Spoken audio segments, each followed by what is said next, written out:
Okay, so let's get in.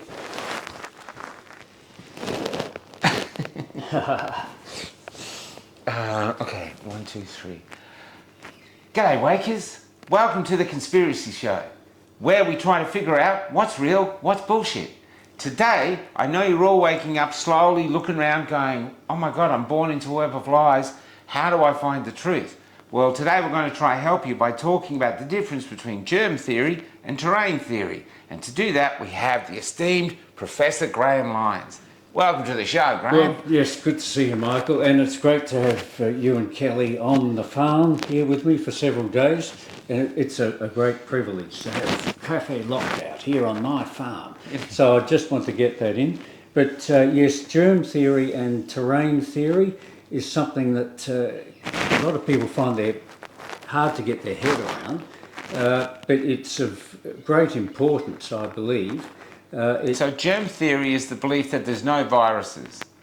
No, that's terrain theory. Oh, that's terrain theory. So We better terrain get this theory, right from the there start. you go, see? The, terrain theory is there's no viruses.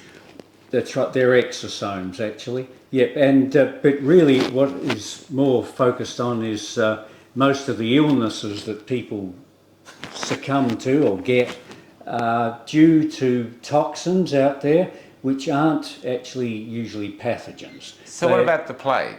The plague is really, I think most of those deaths were not due to Yersinia pestis, which was supposedly spread by rats coming off a ship that came from China or something like that. When you look carefully at it, which is difficult to do now because we're talking 1300s. I think a better example that we can use is probably the Spanish flu, so-called, because that was much more recent, to 1918 to 1920. And look, I'm the same as most people out there probably.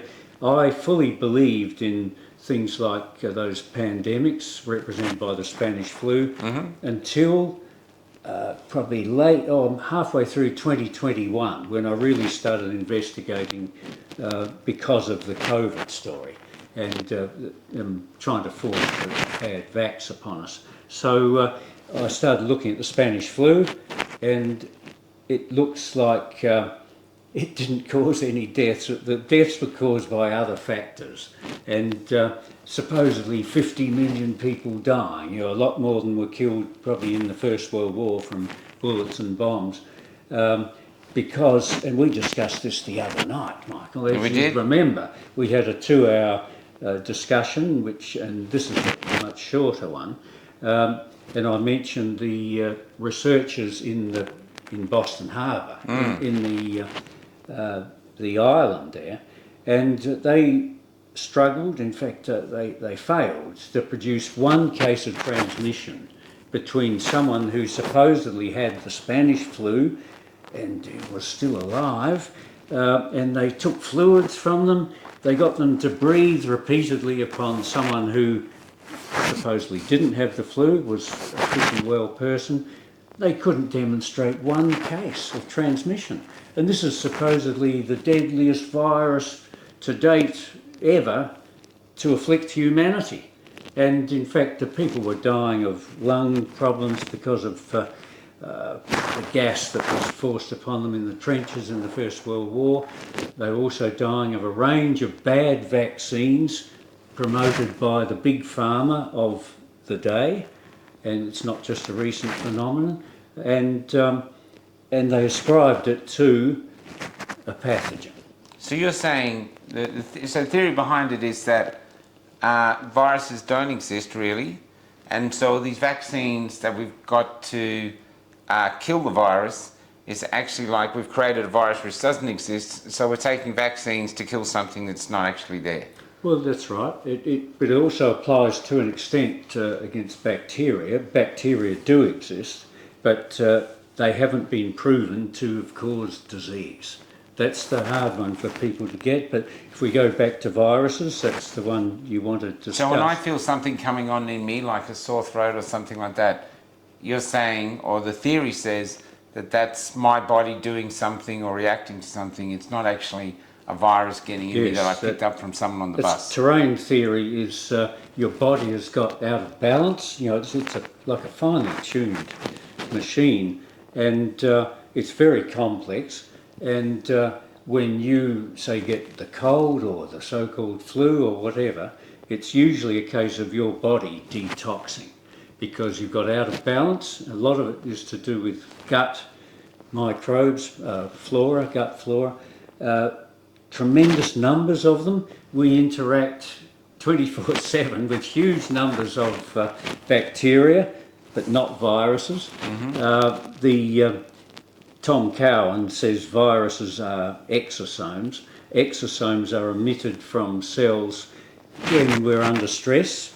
So it comes from within us? Yes, exosomes are fragments of RNA and DNA that does exist, but they're ascribed to being viruses by those who promote germ theory, and to their own advantage. It's very lucrative, and it enables them to control humanity. We saw what happened during COVID, ascribed to a virus which was never identified.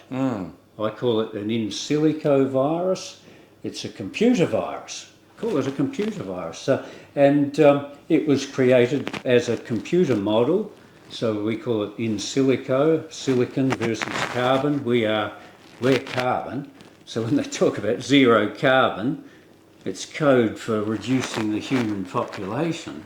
We're getting into another area. That's here. another thing. Another one. Perhaps we should do a separate one, Mike. Yeah, maybe. But this is, look, I know getting your head around, I would say, the fact that germ theory is not supported by evidence is a very hard one for most people to get their head around. So germ theory means they believe there's viruses, but they haven't been able to prove it. Well, germ theory means that almost all the diseases which afflict humans can be ascribed to a pathogen.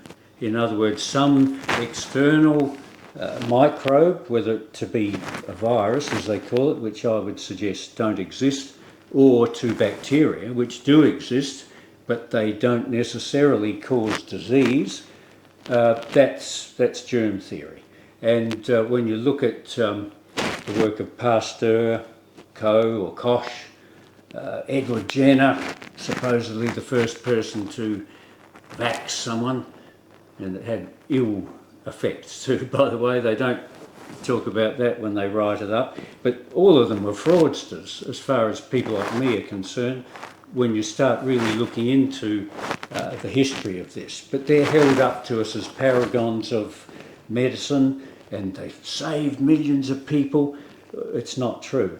And when you actually look into any disease that you probably care to name, you can't find a definitive paper, an article, which proves that it was caused by a particular bug, like a pathogen. So there's no evidence at all that No. any of our diseases are caused by a bug? No, and you think I'm an idiot for saying that, and I would have thought that too up until about 3 years ago.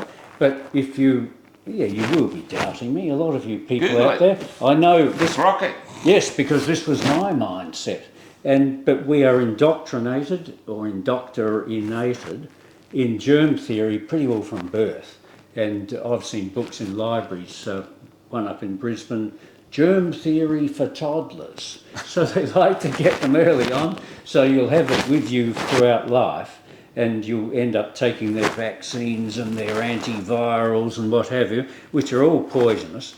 So it's going to give your body more trouble for its terrain to deal with. And for example, polio, we discussed this the other night. Remember what you ascribed it to? DDT. And I said yes, but before that it was lead arsenate. Okay. Both of them are pesticides, insecticides. Another theory. There you are. We need to do one just on lead They're all arsenate. interlinked. Yes, the whole thing is, and it's all part of the web of deceit which has been inflicted upon hapless humans, going back probably for thousands of years, but it's been stepped up in recent decades. And all of it really, to just wrap this up quickly in the 3 minutes, so the motivation behind all of it is for Big Pharma to make a quid. No, there's more to it. That's something they make along the way. It's about control of humans. It's about controlling their minds. We're talking about the matrix here. There's various names for it. The system of control of humanity. These things don't just happen organically. It's controlled, and they want to control your mind, but also your body. And so some of these things will weaken and sicken the populace. That's the case with vaccination. Its true purpose is not to ward off these diseases, which aren't caused by an outside pathogen.